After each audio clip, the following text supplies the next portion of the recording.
Hey, transfer students, William Marzella here. Welcome to the USC Transfer Student Experience podcast, where I interview other transfer students and industry professionals that were also transfer students to get tips and tricks on how to apply for jobs, making it in the job market, and business philosophy.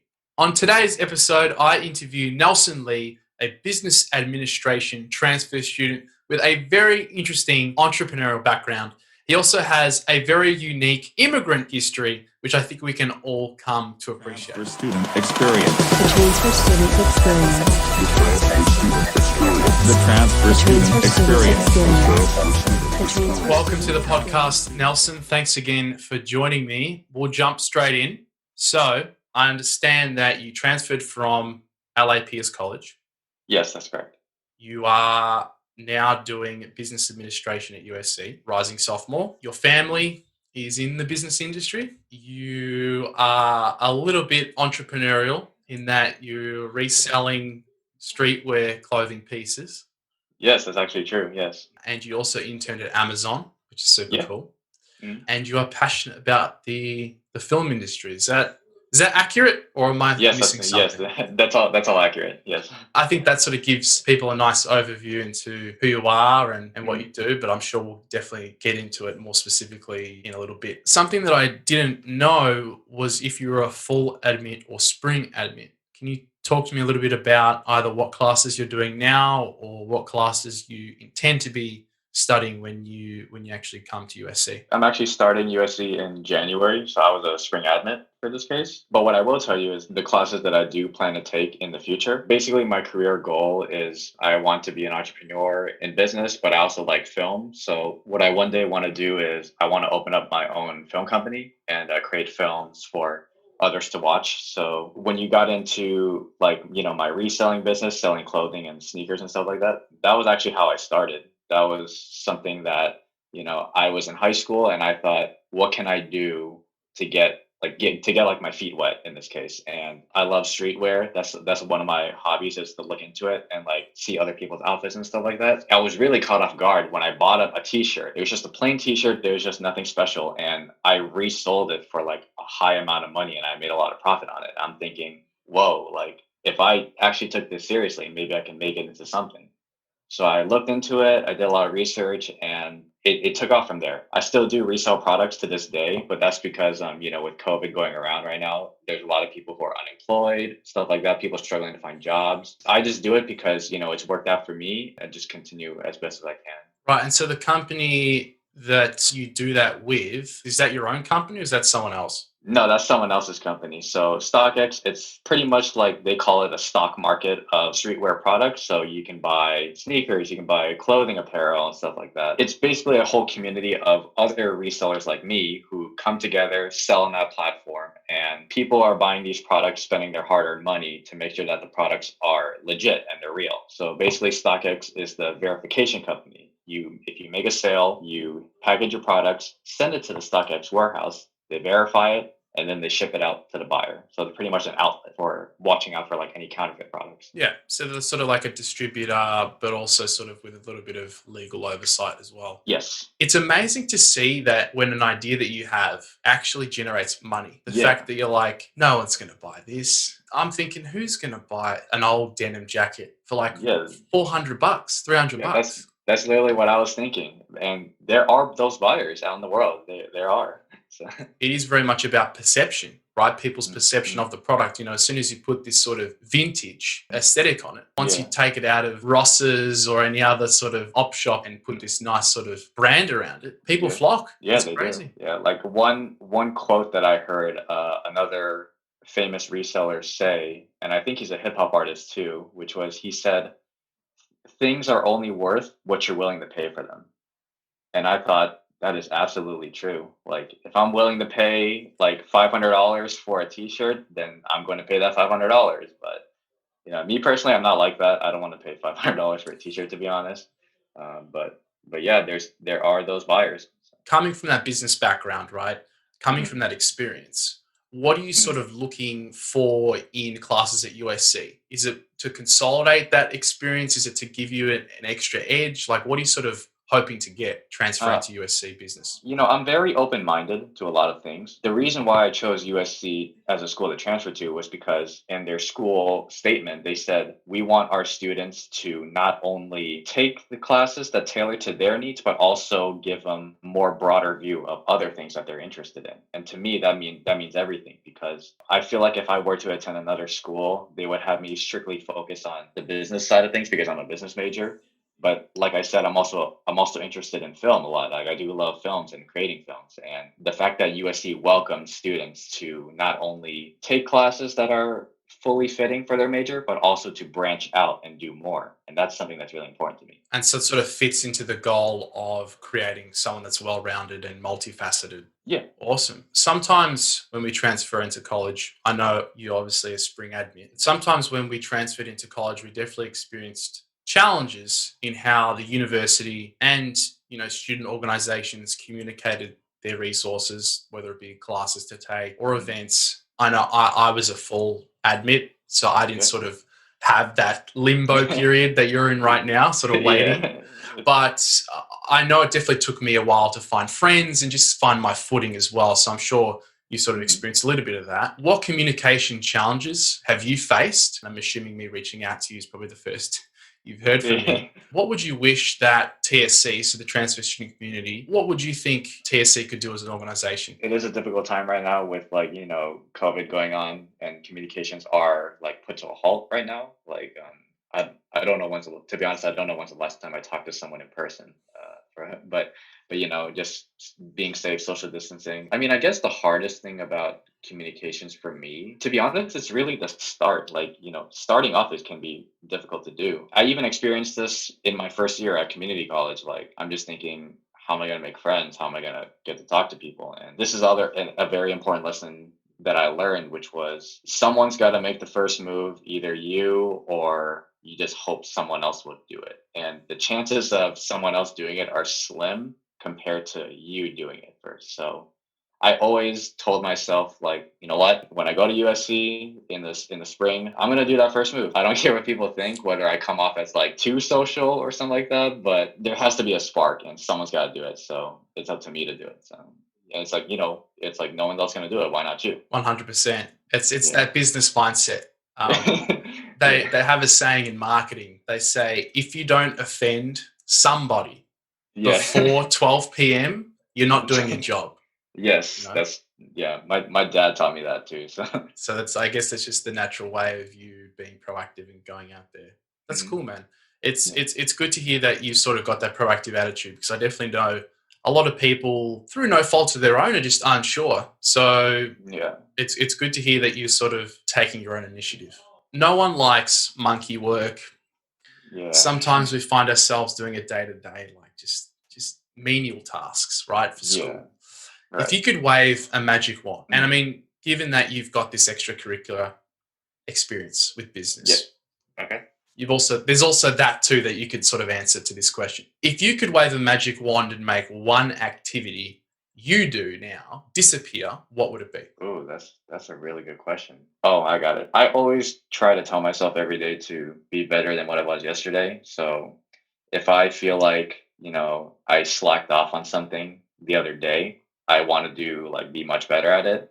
But something that like, and this, I feel like this is also another problem a lot of people are facing due to the pandemic going around, which was that they feel like they have a lot of free time. We have a lot of free time, and that's everyone. How you spend that free time really determines like how you will become in the near future. And in the first few weeks of the pandemic, I remember I was just laying in my room, just, watching movies, watching like YouTube videos, stuff like that. I felt like I was not doing anything like productive at all. If I could wave a magic wand to make something disappear, it would definitely be that because I just feel like I'm not gaining anything, doing that stuff. I mean, yeah, I'm entertaining myself, but I'm not actually like I feel like I'm not going to sleep thinking like, oh, today was a good productive day. I want to be able to go to sleep thinking I did a lot today and I'm proud of it. But tomorrow's a new day and I want to be much better than what I was with that. So definitely spending my free time doing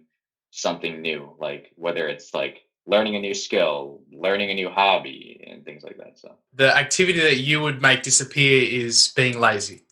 yeah, definitely. Yeah, Okay. basically. So And so, I mean, you touched on it before briefly, but you want to become your own boss. You want to create, I'm assuming, an agency besides the obvious ones like motivation. The business world likes to push, entrepreneurs, you've got to be dedicated and yeah, motivated to succeed, right? right. Can you tell me what the greatest attributes are about the best performing entrepreneurs? And maybe specifically in the film industry, for someone that's in your position, what makes you different? What's one quality or characteristic that you can bring to the table that makes you stand out from the rest of the film agencies out there? That's a really great question. With my knowledge about the other great entrepreneurs in the world, I think of people like Gary Vaynerchuk. I think of people like what else was there? Graham Stephan, who's in the real estate agency. Something that stands out to me about them were that they have like that killer mentality, like 24/7. Like any chance they have to do something that's gonna benefit them greatly, they just take action immediately. And that is something that I adopted from them, where like, if I make a sale like after this interview, I'm going to get on that immediately, just like that. I'm not going to leave it till the last minute. The thing that differentiates me from those entrepreneurs is that, and what makes me stand out is that even though I want to work 24/7, it's impossible to work 24/7 if I want to be frank with that. Like in high school, I played high school basketball, and one thing my coach always told me was that you need your rest. I don't want you guys to practice 24/7 because that's going to burn you out. You need rest. And I value rest highly, as well as valuing hard work. So, these other entrepreneurs, I mean, yeah, they're working 24/7, which is awesome. But I'm just thinking, like, do they ever have time to rest? Like, I feel like they're not going to be able to work even harder than before, or up to the same standards if they don't get their rest. And we're all human. I'm human. We need our rest. Like,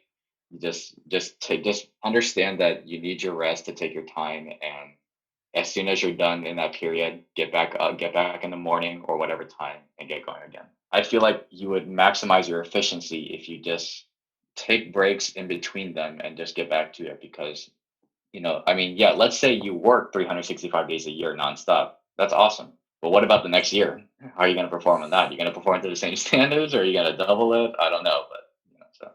What would you see as the biggest objection getting into USC? If I was an admissions counselor, I want to look at it very holistically. In my application, when you had to write your essay, you had to write your personal story.